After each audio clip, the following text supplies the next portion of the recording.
Nervous হচ্ছি। এখানে থানার আমাদের ভাইয়া আছে, উনি একেবারে আমাকে বলছে থানায় নিয়ে যাবে। আমি অনেক রিকোয়েস্ট করছি, কিন্তু আপনি আমাকে গাইতে দিচ্ছেন না ভাইয়া।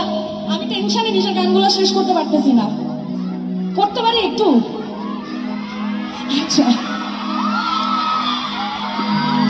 ওকে। আকাশেতে লক্ষ্য তারা, চারদিকে তোরা তারা।